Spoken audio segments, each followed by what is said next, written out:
Bonsoir madame, bonsoir messieurs. Plus de 400 000 malades dans le monde, plus de 18 000 décès, véritable tableau apocalyptique qui secoue la planète et qui nécessite désormais une conjonction d'efforts pour éradiquer le Covid-19.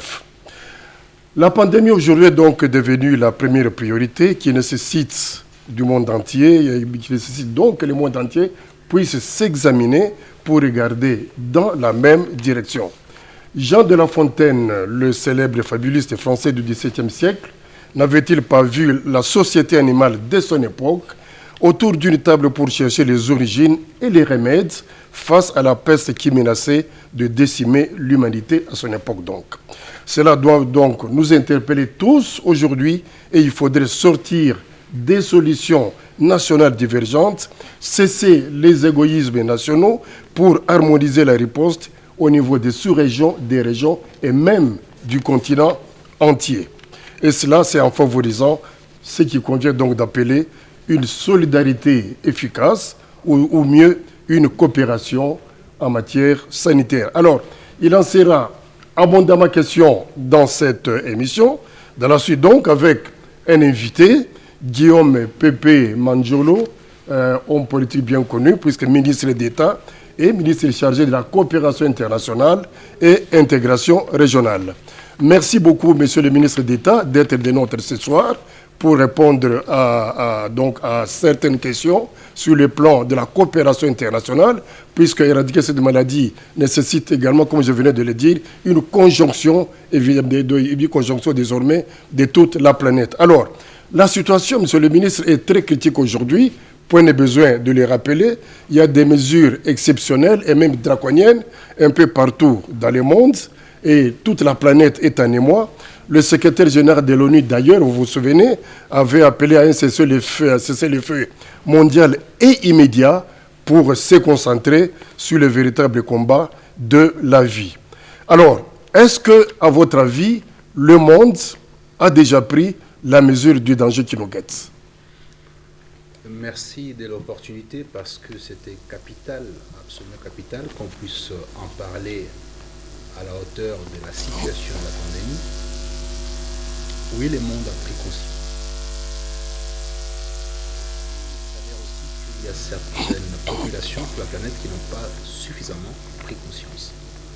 Cette pandémie, c'est une catastrophe qui n'est jamais arrivée à cette hauteur-là. Et aujourd'hui, on a l'avantage d'avoir les réseaux sociaux, l'information est quasiment à notre portée, ce qui permet d'avoir l'information précise aux endroits précis. Il y a aujourd'hui des tableaux qui circulent sur Internet, il y a même une sorte de map-monde géré par Google qui permet de pouvoir pointer du doigt sur une carte et de savoir ce qui s'y passe exactement. Les compteurs tournent en permanence. Vous avez dit, on est en train de frôler les 20 000 morts et 400 000 atteints, sans compter qu'effectivement 2,6 milliards d'habitants de la planète sont aujourd'hui confinés. Quasiment le tiers de la population planétaire est confinée. Et si ces mesures ne sont pas respectées, ça va grandissant et c'est catastrophique. Donc nous devons, en tant que responsables, non seulement prendre les mesures nécessaires, ce qui a été fait, je salue la position du président de la République, chef de l'État, pour l'état d'urgence et les confinements, y compris la mise en quarantaine de Kinshasa. De la ville de Kinshasa. C'était nécessaire et capital. On ne peut pas comme ça. On a eu une crainte lorsqu'on a appris cette histoire de gens qui ont débarqué dans les Katanga, à Lubumbashi pour être plus précis, et qu'on avait soupçonné. C'est une fausse alerte. Oui, mais vaut mieux avoir une fausse alerte que pas d'alerte du tout. Je pense que c'est nécessaire de pouvoir soupçonner des gens comme quoi ils seraient malades éventuellement, et qu'on découvre par la suite, heureusement qu'ils ne sont pas malades, qu'ils soient réellement malades sans avoir été contrôlés. Donc je pense que la démarche était bien faite de la part de l'autorité provinciale. Alors le chef de l'État décrète un état d'urgence. Il faut d'abord comprendre le mot. Qu'est-ce que cela implique sur le plan politique et économique, état d'urgence? Je ne pense pas qu'on puisse d'abord appréhender l'affaire sur le plan politique et économique. On doit approcher l'affaire sur le plan sanitaire d'abord. Premier élément, il faut sauver des vies. Et pour sauver des vies, qu'est-ce qu'il faut faire? Alors, il faut une décision politique pour sauver des vies. Et la décision politique revient au premier citoyen de la République, c'est-à-dire le chef de l'État. C'est lui, par ordonnance, après consultation de deux chambres, enfin de deux présidents de deux chambres, et il a tiré les conclusions par rapport à ce qu'il confère la Constitution. L'état d'urgence, c'est capital, c'est nécessaire. Et les confinements ou la quarantaine de Kinshasa, c'est capital, c'est nécessaire. Maintenant, sur le plan économique, Oui. il est vrai que les conséquences seront énormes, mais en même temps, il y a des mesures qui doivent être prises sur le plan international. On ne peut pas se limiter à pouvoir évaluer la situation économique au regard de notre potentiel, de nos possibilités. Ça ne serait pas suffisant. On voit qu'aujourd'hui, il faut qu'on puisse mettre en perspective cette autre dimension qui est la coopération solidaire, d'une part sur le plan international. Et c'est là où j'interviens. Et puis aussi, il y a aussi la deuxième option, la deuxième voie, qui serait l'intégration solidaire. La coopération solidaire avec les pays en dehors de l'Afrique, les partenaires habituels et des nouveaux partenaires. À ce titre, j'ai pris contact avec certains partenaires, dont notamment la Chine, pour voir dans quelle mesure on pouvait non seulement bénéficier de leur expertise parce qu'ils viennent de gérer la situation critique qui était chez eux, parce que le foyer est parti de chez eux, mais encore voir un peu dans quelle mesure ils peuvent nous soutenir avec du matériel. Il est vrai qu'il y avait déjà du matériel prévu pour venir à Kinshasa ou en RDC par rapport à l'épidémie d'Ebola. Quel genre de matériel? À l'époque, c'était en fait des combinaisons, des protections et des masques et tout ça qui avait été prévu. Pour le personnel médical. Pour le personnel médical. Donc il y avait plus ou moins 60 tonnes de matériel. Ce matériel a été livré et ces matériels profitent aussi au même titre en termes de précautions sanitaires qui pouvaient être utilisées sur l'Ebola. Ça peut s'utiliser aussi, ça s'utilise maintenant sur le Covid-19. Et alors cette fois-ci, la Chine intervient encore. Pas plus tard que encore ce matin, au terme de ma discussion avec l'ambassadeur chinois, il m'a rassuré qu'effectivement ma demande a trouvé gain de cause auprès des autorités chinoises, notamment des privés, puisque là c'est Alibaba qui vient d'envoyer pour l'Afrique une quantité assez importante pour la RDC, des masques d'une part, et d'autres éléments, notamment les gants et tout ça, et les tests. Voilà, les masques, les gants et les tests. Et pour les masques, c'est quasiment sûr, pour les tests aussi, mais bon, c'est une quantité un peu moindre par rapport à ce qu'on pouvait espérer, mais c'est déjà un bon début. Je pense qu'on va dépasser les 1000 ou 2000 tests, on va dépasser aussi les 70 à 80 000 masques.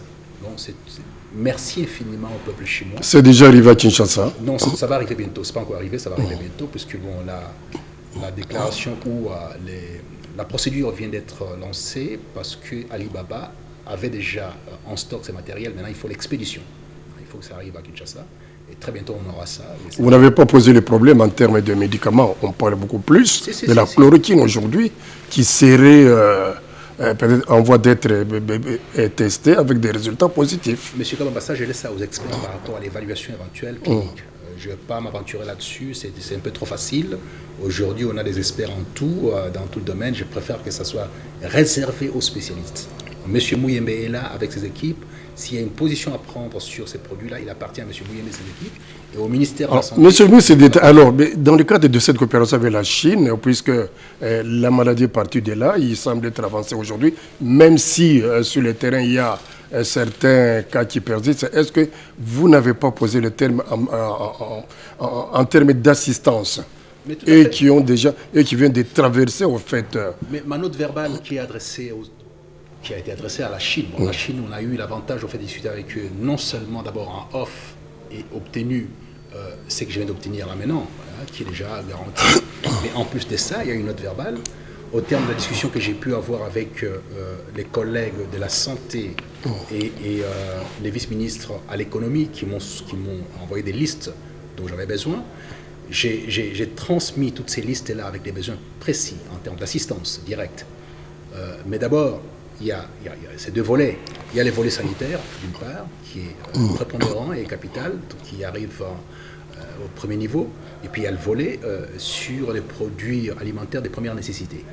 Bon. Voilà. Sur le volet sanitaire, on a les masques, on a les tests, on a les combinaisons, on a les gants, on a les gels, on a éventuellement les matériels mobiles comme les ambulances. Ouais, les ambulances. Éventuellement.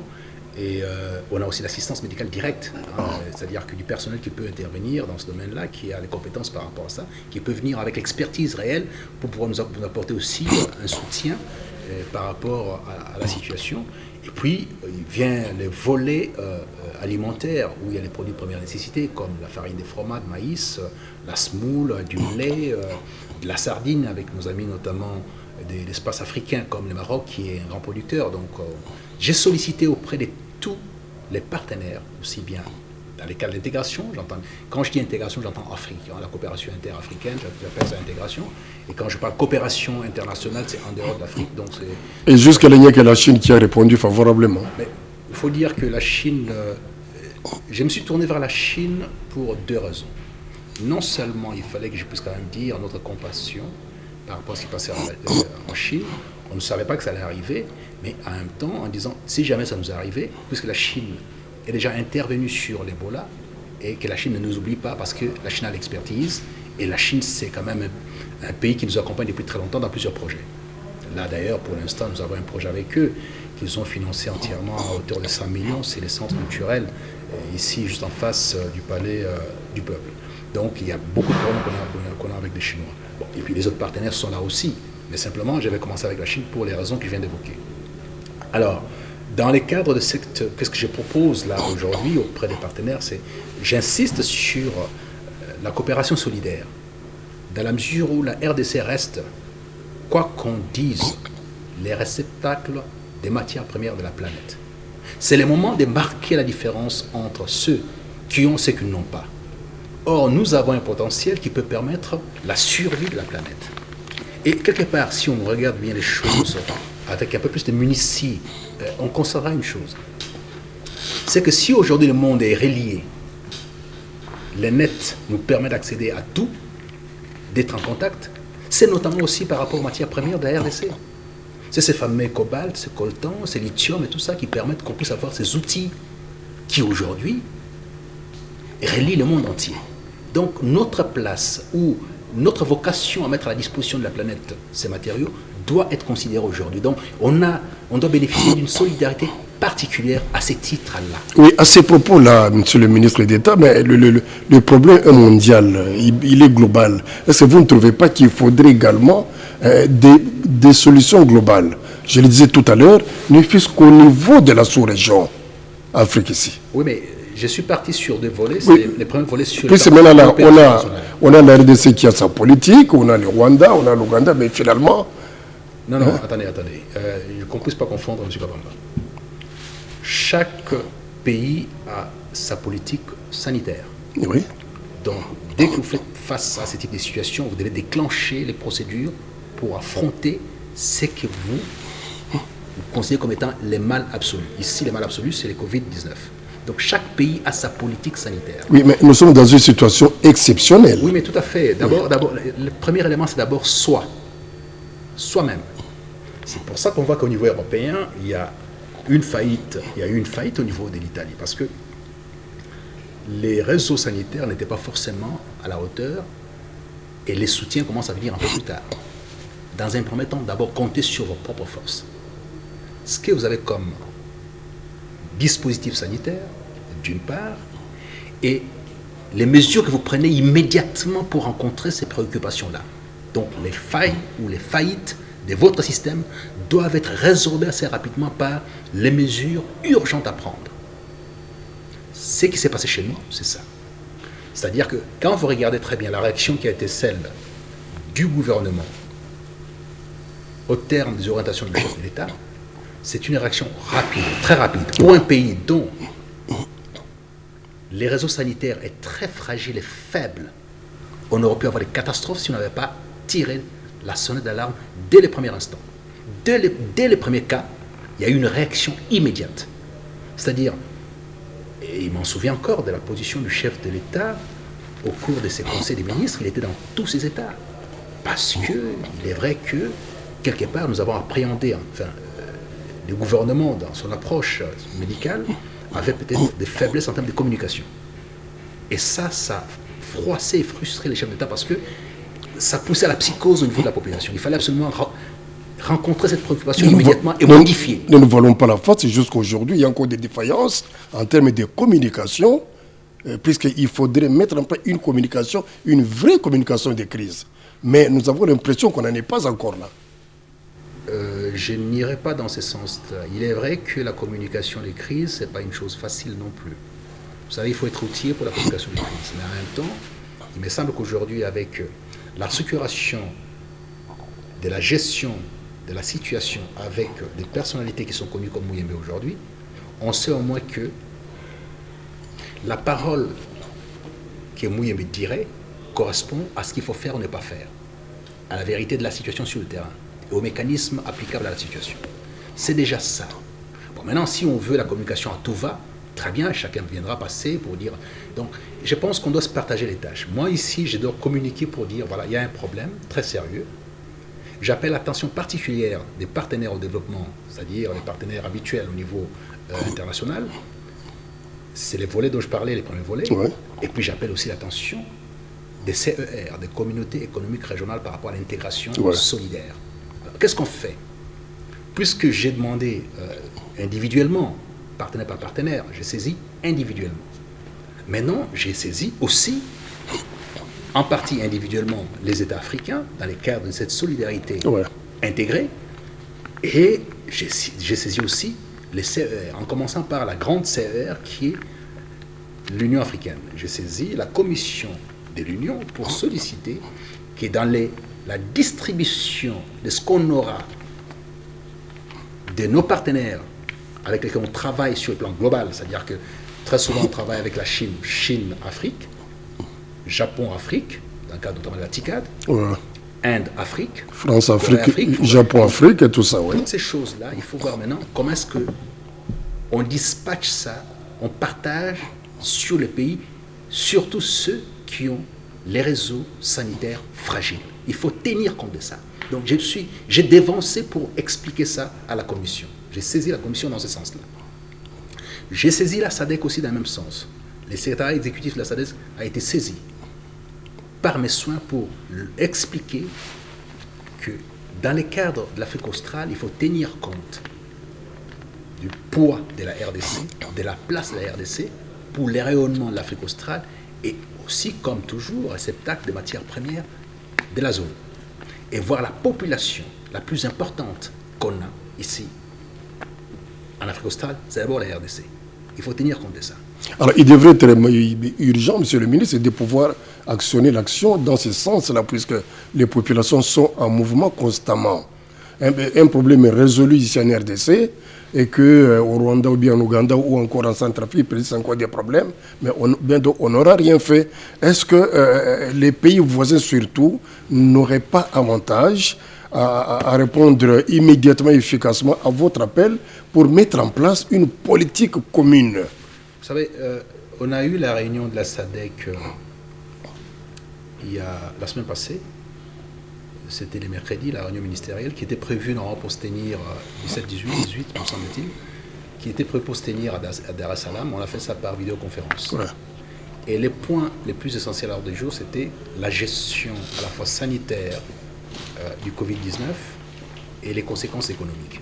On a pris des mesures par rapport à ça, ce qui doit se faire directement, immédiatement. La fermeture des frontières, les contrôles dans un premier temps, mais très serrés dans les aéroports. Et puis, avec comme deuxième phase, la fermeture des frontières pour passer au confinement, de sorte à ce que là où la pandémie commence à pouvoir se déployer, que les autres ne soient pas affectés. Ce sont les mesures qui ont été prises au niveau de la SADC. C'est fait déjà, à ce niveau-là, c'est déjà fait. Bon.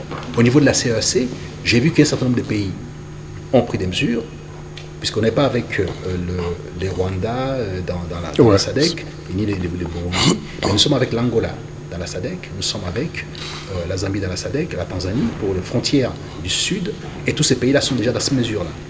Les Rwandais ont pris des mesures il n'y a pas très longtemps, c'est fait déjà aussi, toutes les frontières sont fermées.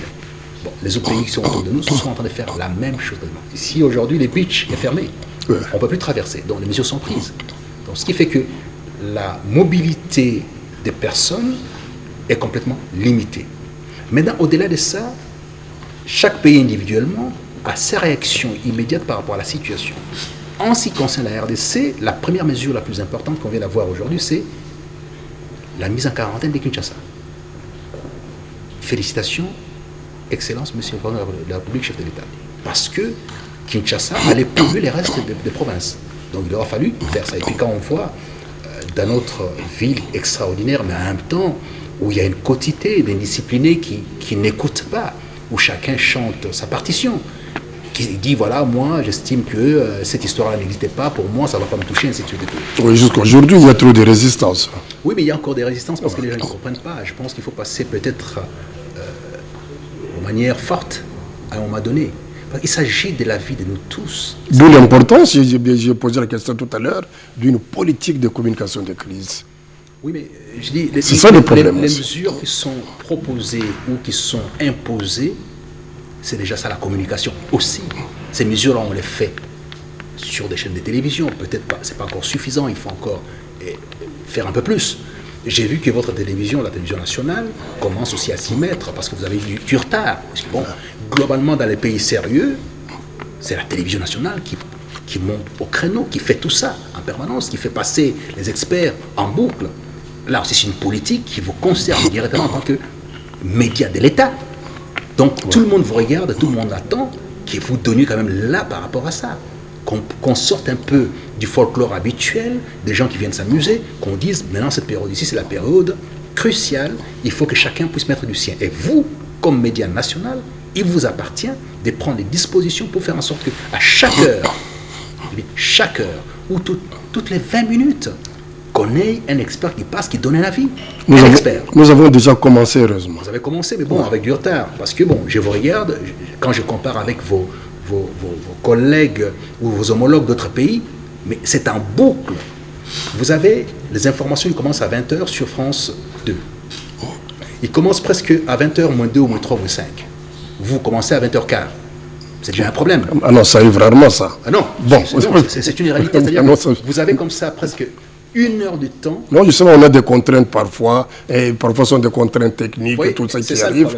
Oui, c'est ça justement. Oui, mais je vais bien, mais en même temps, vous devez quand même rencontrer ces préoccupations qui sont majeures. Télévision nationale, médias nationaux, vous avez l'obligation de communiquer sur la situation parce que vous êtes suivi partout. Vous êtes suivi en RDC, en dehors de la RDC. Et on a des familles à l'extérieur qui sont en train de pouvoir dire, vous savez que notre système sanitaire est précaire, qu'est-ce qui va se passer pour nos familles? Il faut les rassurer. On les rassure par quoi? Par la communication du média national. Vous, ben faites-le. Faites-le, laissez un peu de côté tout le reste, sortez un peu du folklore, ne fût-ce qu'une manière temporaire, jusqu'à ce qu'on puisse résoudre ces problèmes ici. Et le gouvernement doit libérer l'information aussi. L'information est disponible. Aujourd'hui, vous n'avez pas besoin du gouvernement pour l'information.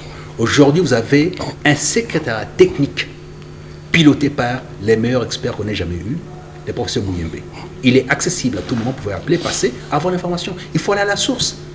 Vous savez, cette position... Mais jusque-là, c'était retenu au niveau du ministère de la Santé et qui parfois était inaccessible. Non, ça c'est tout à fait autre chose. Je pense que chacun doit prendre ses responsabilités. Il s'avère simplement qu'à votre niveau, à vous, il y a un travail qui n'a pas été fait non plus. Qu'on puisse endosser la responsabilité de communiquer de manière un peu aléatoire ou pas, ou approximative, je peux le comprendre. Mais que vous ne fassiez pas votre travail, parce qu'il y a aussi la quête de l'information, la recherche d'information. C'est-à-dire qu'attendre qu'on vous amène l'information sur un plateau, ce n'est pas forcément du journalisme, c'est autre chose. Voilà, ça c'est déjà notre travail de tous les jours. Monsieur le ministre, alors, je voudrais poser la question suivante. Mais tout à l'heure, vous avez parlé de la solidarité ou de la coopération solidaire. Alors, vous vouliez dire par là que les pays africains, dans l'état actuel de précarité, pris individuellement, sont incapables d'endiguer la maladie. Non, endiguer la maladie, c'est tout à fait autre chose. Les pays européens n'ont pas pu endiguer la maladie avec tous les moyens qu'ils ont. Mais ce sont les précautions, en fait. Cette maladie, en fait, s'attaque par des précautions d'hygiène. Si vous prenez les dispositions les plus rapidement possibles... Avec 1,8 million, à mon avis, c'est tout de même insignifiant. 1,8 million de dollars.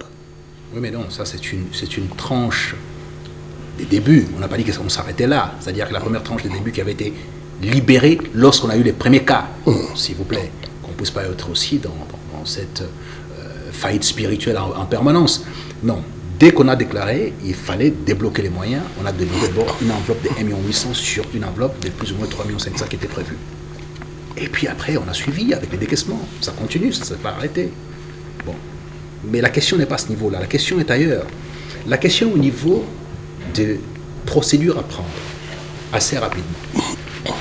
Que les pays les plus avancés n'ont pas pu faire. Pas parce qu'ils n'ont pas les moyens, parce qu'ils n'ont pas observé ces précautions sanitaires utiles et essentielles. C'est-à-dire les confinements, l'hygiène, la distanciation. Toutes ces choses-là n'ont pas été observées assez rapidement. Et on voit les conséquences.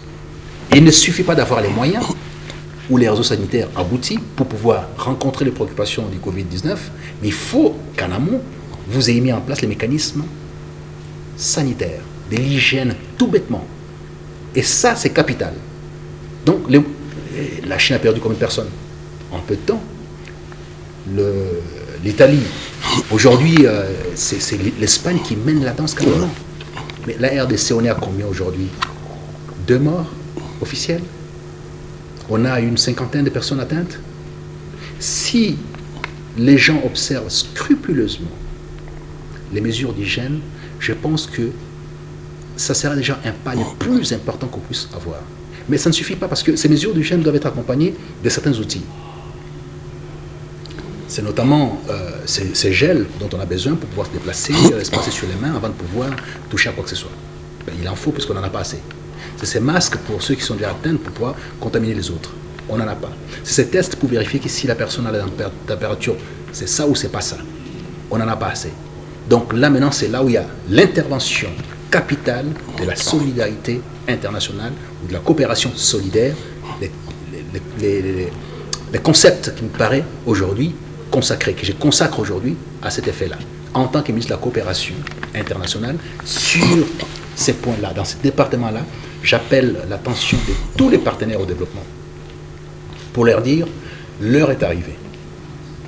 On ne demande pas grand-chose, juste ce que vous avez là qui nous permettra de pouvoir, ne fût-ce que maîtriser les aspects hygiéniques et permettre au corps médical de travailler dans les conditions optimales, c'est-à-dire ne pas être exposé à travers les masques, les combinaisons, et voir s'il y a moyen d'avoir aussi des structures respiratoires pour permettre à ce que ceux qui sont déjà atteints soient suivis utilement. Alors, les grandes organisations internationales, Monsieur le ministre, comme l'ONU, à travers l'OMS, vous avez les G, c'est pas les grands pays industrialisés qu'on sort là-bas. Est-ce que depuis le début de la crise, toutes ces puissances ont apporté quelque chose en ce qui concerne les efforts consentis par les pays individuellement? Mais pour l'instant, il y a quelques indications au niveau des Nations Unies et puis à l'OMS qui est intervenu avec une mobilisation des ressources assez importante, mais qui doivent maintenant servir. C'est quand même une machine assez lourde qui réagit assez difficilement. Mais bon, nous espérons que d'ici là, on aura la réaction utile de l'OMS. Bon, maintenant, la réaction la plus facile, où les décisions sont beaucoup plus faciles, parce qu'il y a là, il y a des conseils d'administration, il y a tout un tas de choses, c'est assez lourd pour pouvoir prendre des décisions, y compris en temps de crise. Et on voit déjà avec les guerres, c'est pas facile, il faut se réunir. Et bon, voilà, il y a une épidémie qui concerne tout le monde. Et je pense qu'il y a aussi une nécessité des réformes en cas de crise dans ces institutions-là, parce que c'est trop lourd. Maintenant, comment on fait? Je pars du principe que lorsqu'on n'a pas de solutions de cette nature-là, on ne peut pas envisager ce type de solution parce que ça traîne un peu les pieds.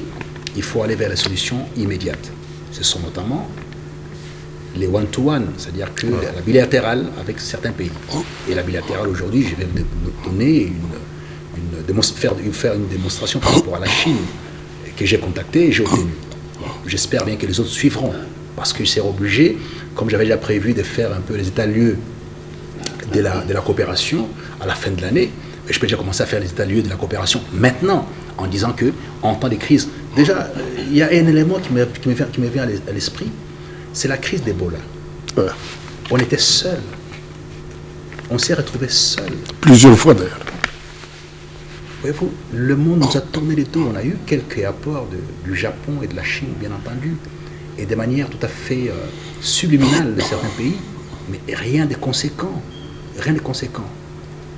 Voilà maintenant que nous sommes tous frappés par pire qu'Ebola, je peux dire ainsi, parce que la contagion est beaucoup plus rapide et beaucoup plus difficile à pouvoir appréhender. Je pense qu'il est temps qu'on puisse faire cette mutation de nos comportements sur la planète. Parce que cette planète peut disparaître du jour au lendemain. Toutes les prétentions des grandeurs pourront disparaître. Et on fait comment? Nous sommes un peuple qui a été frappé plusieurs fois, mais nous sommes un peuple qui a participé aussi à l'évolution du monde à travers nos matières premières. Ça a été ainsi avec les caoutchoucs, ça a été ainsi avec l'uranium qui a servi de stopper la guerre, d'effrayer tout le monde, Nagasaki et Hiroshima. C'est aujourd'hui ainsi avec le cobalt, le lithium, le coltan, avec tout ce qu'on a comme nouvelles technologies. C'est toujours la RDC. Nous sommes là aussi pour garantir la pérennité de la planète à travers la conservation de nos forêts. Donc ça fait quand même beaucoup de choses pour un seul pays, mais qui en retour ne reçoit rien. Donc j'appelle l'attention de ceux qui nous regardent en disant, mais nos partenaires, il est temps, aussi bien au niveau de la coopération internationale que de l'intégration, parce que l'intégration africaine dépend globalement, pour que l'Afrique puisse se lever sur ses deux pieds et marcher, il faut que la RDC soit debout. Le fait de tenter de mettre la RDC à genoux sans cesse, ce n'est pas la bonne démarche. Parce que la RDC apporte quoi à l'Afrique? Tout ce que je viens de dire là, en plus de l'énergie propre avec son potentiel de plus ou moins 100 000 MW, dont 55 à 57 000 qui sont à travers les pays faciles à pouvoir exploiter, 43 à 45 000 un peu difficiles parce que c'est les sites de Inga. Avec ça, l'Afrique explose. Cette même Afrique qui aura d'ici quelques années 2 milliards d'habitants. 2 milliards d'habitants. Vous faites comment sans la RDC? Donc l'intégration doit se focaliser totalement sur la RDC, soutenir la compagnie de la RDC comme étant la solution des problèmes de l'Afrique. On n'a pas une autre solution, c'est-à-dire qu'en termes de matières premières, en termes de, même les talents, en termes des arts, c'est la RDC. Et faire en sorte que tout le monde puisse accompagner la RDC, c'est une très bonne chose. Les Américains ont porté l'Europe avec le plan Marshall pour les accompagner. Aujourd'hui, on voit ce que ça donne comme résultat. Il est grand temps que les pays africains nous soutiennent. Mais tout le monde est frappé tout autant et peut-être beaucoup plus que nous. Oh non, est-ce que c'est facile que les hommes puissent se tourner vers les autres et dire qu'ils ont les mêmes problèmes? Vous savez, je partais un peu dans l'essence de pouvoir dire ceci, c'est que la perspective de l'intégration doit tenir compte de ça. Mais en même temps, on a des pays comme le Maroc qui, puisque vous avez parlé des aspects économiques, on va avoir des soucis par rapport à certaines denrées alimentaires. Alors on fait comment? Il y a des pays qui produisent beaucoup, qui ont même des stocks.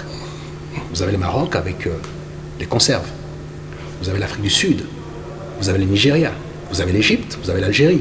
Tous ces pays-là peuvent venir en appui à la RDC par rapport à ces produits-là précis. Il ne s'agit pas de pouvoir venir contenir la maladie chez nous, mais il y a un pan important de la situation qui est le pan économique et les difficultés qu'on va devoir rencontrer pour résoudre des problèmes alimentaires. On les fait comment? C'est notamment en espérant que la solidarité de l'intégration ou l'intégration solidaire puisse être opérationnelle et que les partenariats bilatéraux qu'on a avec le Maroc, qu'on a avec l'Algérie, qu'on a avec l'Égypte, qu'on a avec la Tunisie, qu'on a avec les autres pays africains puissent produire ces effets. Donc, alors, oui, donc, monsieur le ministre, est-ce que vous n'avez pas l'impression qu'au moins que Covid-19 est peut-être une occasion pour nous? Vous êtes expert en matière. Est-ce que vous ne trouvez pas que l'après cette crise sera une occasion pour le monde entier et aussi pour la RDC de repenser sa coopération avec les autres pays? Je pense que la RDC, sa vocation n'est pas de se focaliser pour résoudre ces problèmes à travers la coopération. Puisque beaucoup de choses auront changé. Oui, mais non, la vocation de la RDC, ce n'est pas celle-là, normalement. Une puissance en devenir, un pays qui doit avoir la volonté de puissance ne doit pas penser comme ça. Je déplore, j'en ai parlé avec le ministre des Finances, que le ministre des Finances soit là pour pouvoir faire les décaissements. Ce n'est pas son travail. Il doit proposer des réformes importantes et tout ça. On a un problème avec la réforme de la TVA, qu'il faut absolument faire, qu'il faut faire quelque chose là-dessus. Pourquoi je parle de la TVA? Parce que c'est une taxe qui peut être indolore. On ne s'en tirera pas. Et cette taxe permettrait de pouvoir soutenir la recherche fondamentale, la recherche appliquée. Si vous regardez toutes mes émissions depuis quasiment 5, 6 ans, 7 ans, je ne cesse de parler de la recherche fondamentale et appliquée. Si vous lisez mes textes, que ce soit Ma Nation, que ce soit l'homme et la structure et les autres textes, je ne cesse de parler de la recherche scientifique, donc l'aspect fondamental et appliqué. C'est la solution à nos problèmes. Mais il faut financer ça, ça coûte cher. Et où on trouve l'argent? Mais la TVA est là pour pouvoir nous donner de l'argent. Il ne faut pas aller chercher ailleurs parce qu'on ne va pas nous le donner. Donc nous devons revoir notre schéma mental, sortir de ces mariages monogamiques avec la douane, passer à autre chose. Nous sommes focalisés sans cesse. Tous les contrôles, c'est la douane va amener, la douane va amener. Donc on ne s'en sortira pas avec la douane, ce n'est pas opérationnel.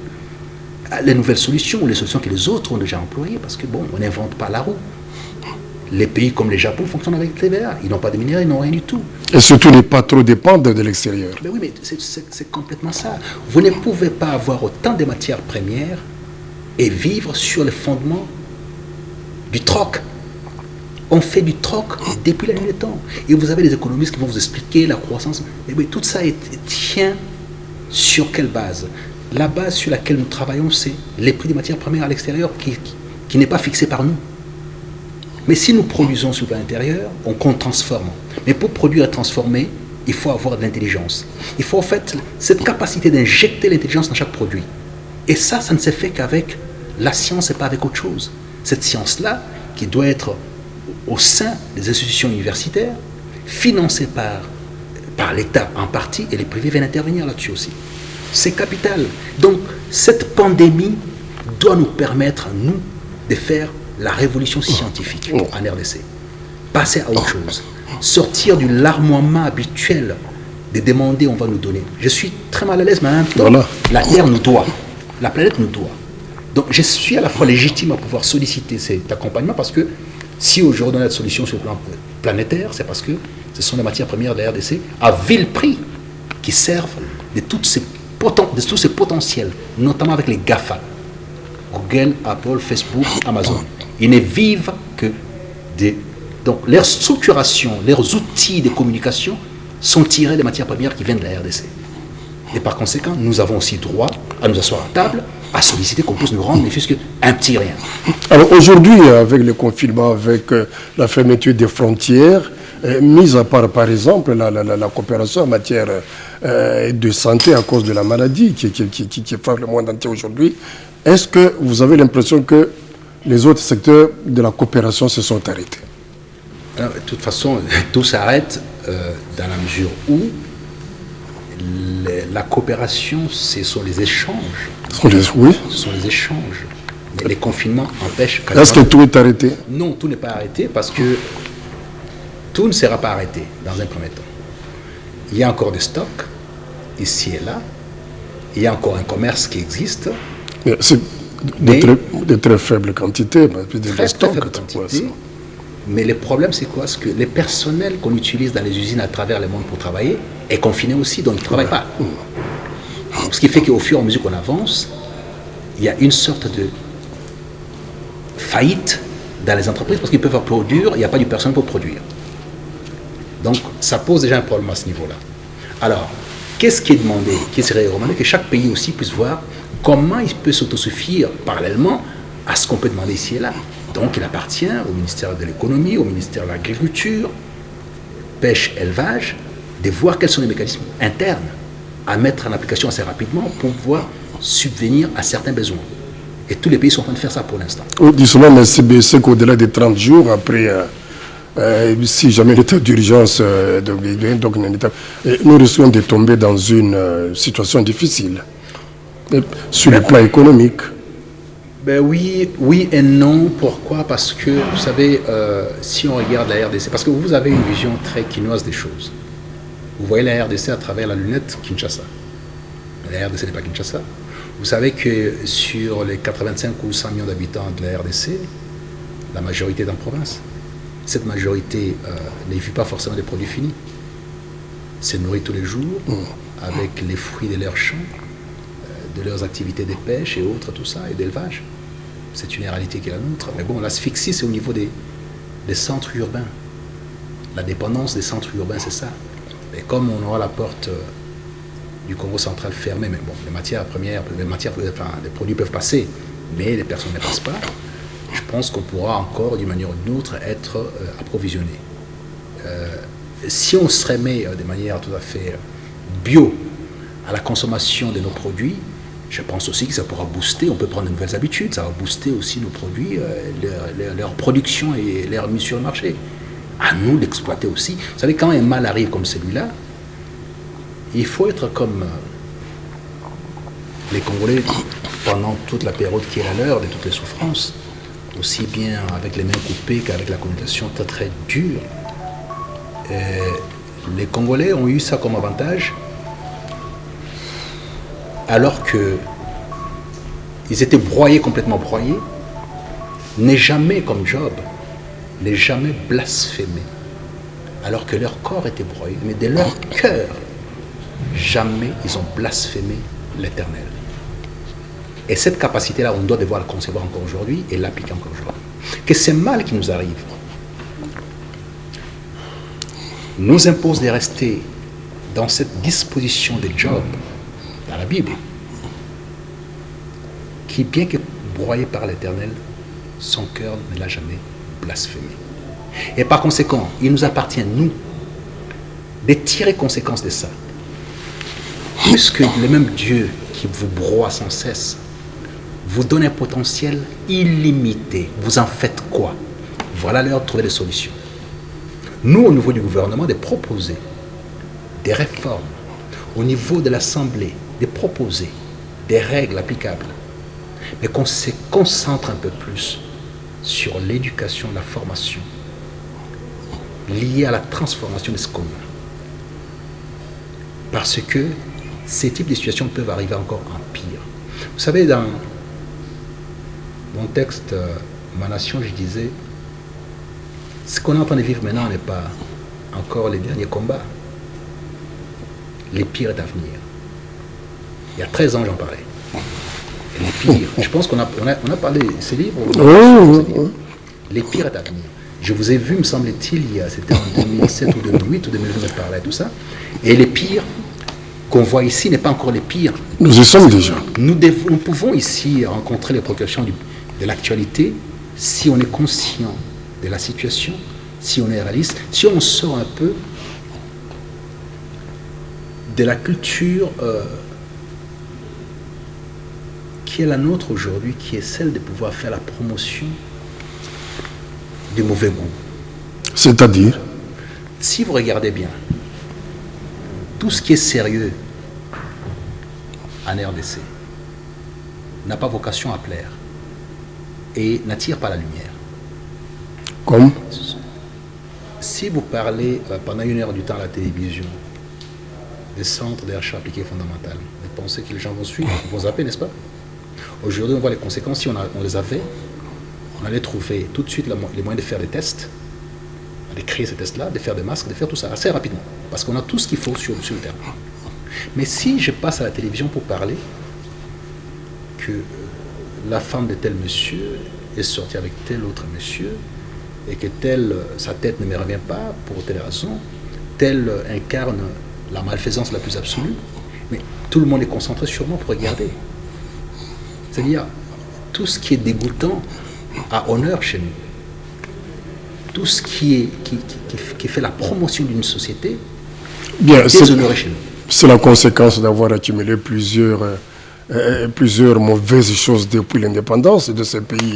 Monsieur le ministre, il nous reste encore 5 minutes. Alors, revenons dans l'actualité. Chez nous, le chef de l'État, un message d'hier dans lequel il a décrété un état d'urgence. Avant cela, il y avait un autre message avec plusieurs. Alors, est-ce que, en tant que Congolais, observant la situation telle qu'elle évolue ici, chez nous, est-ce que vous avez l'impression que la population a compris le bien fondé de toutes ces mesures qui sont édictées? Je ne pense pas qu'elle a suffisamment compris. Et qu'est-ce que vous pouvez Je continue à insister sur la nécessité d'observer les jeunes. Sortez de l'idée selon laquelle les Noirs ne meurent pas des microbes. Cette idée fantaisiste et maladroite doit céder aujourd'hui la place à la réalité hygiénique. On a relégué complètement les jeunes depuis très longtemps. Il faut revenir à les jeunes. Cette occasion nous donne la possibilité de pouvoir intégrer les jeunes dans nos vies. C'est capital.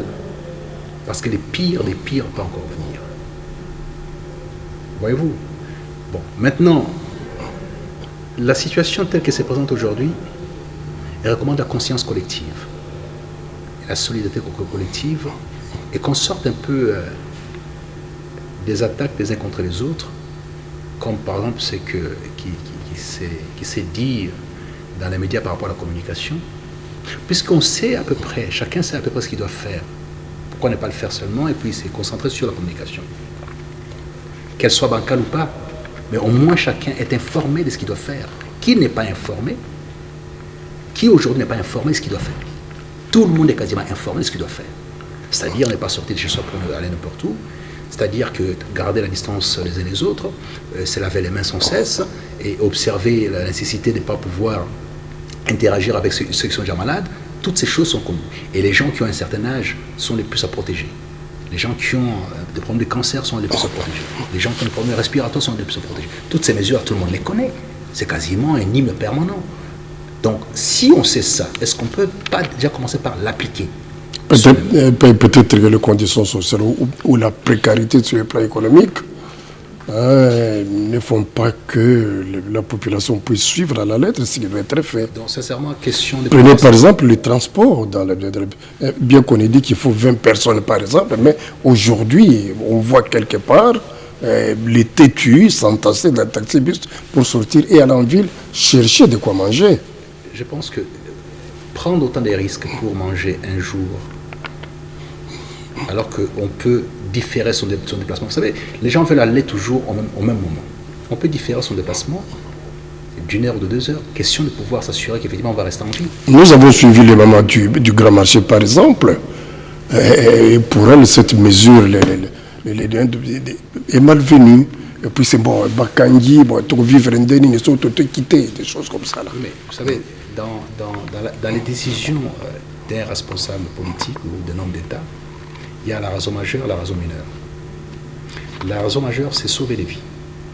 Ouais. S'il faut sauver les vies, on peut même déplacer les rivières. C'est pas discutable. Vous pouvez critiquer comme vous voulez, c'est comme ça que ça doit fonctionner. Au moment où je vous parle, j'ai des membres de famille qui sont bloqués à l'extérieur. Je ne vais pas me plaindre pour ça. Qui ne savent pas où ils sont. Ils partent en Asie, bloqués, ils ne peuvent pas venir au pays. Je ne peux rien faire.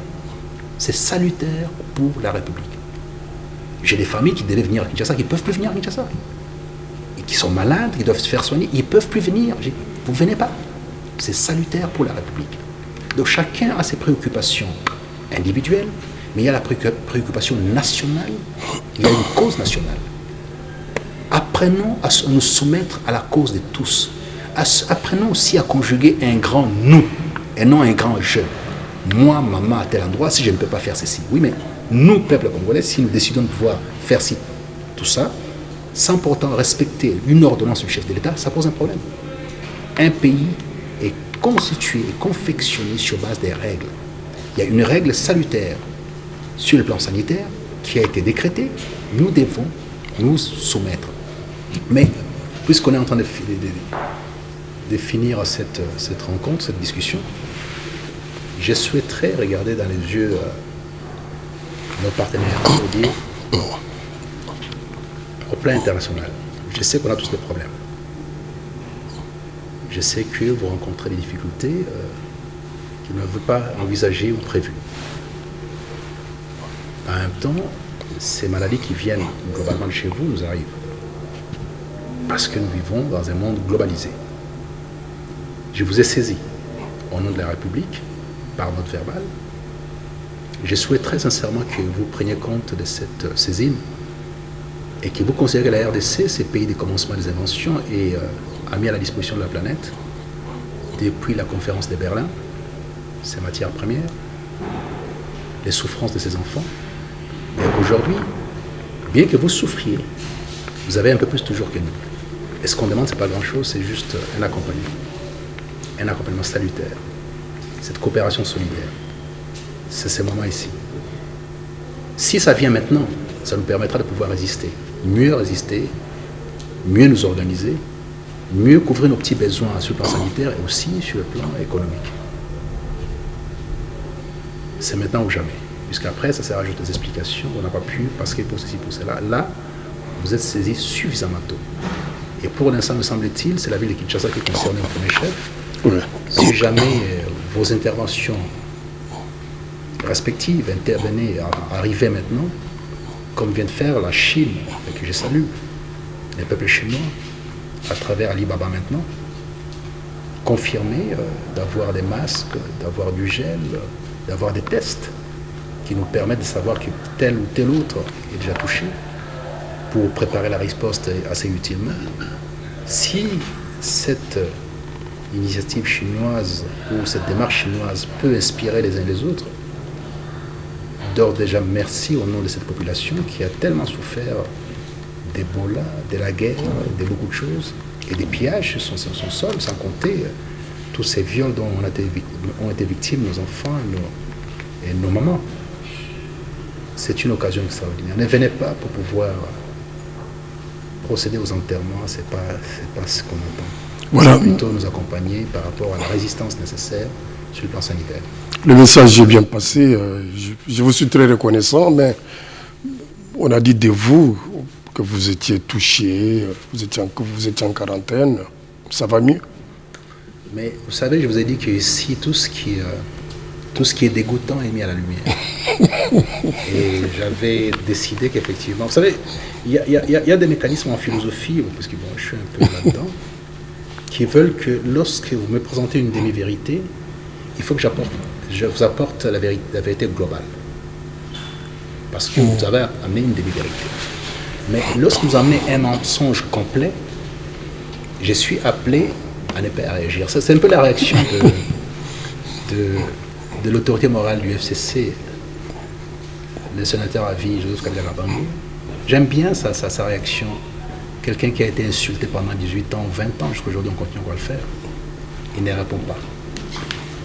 Et lorsque je suis attaqué sur un fondement erroné ou malsain, c'est-à-dire qu'on m'appelle à descendre dans les égouts. Je ne suis pas outillé, je n'ai pas les compétences pour descendre dans les égouts. Voilà, vous n'étiez donc pas malade. Écoutez, est-ce que vous, sincèrement, je ne répondrai pas à la question parce que elle n'a même pas lieu d'être. Voilà, vous êtes là, on va en bonne santé.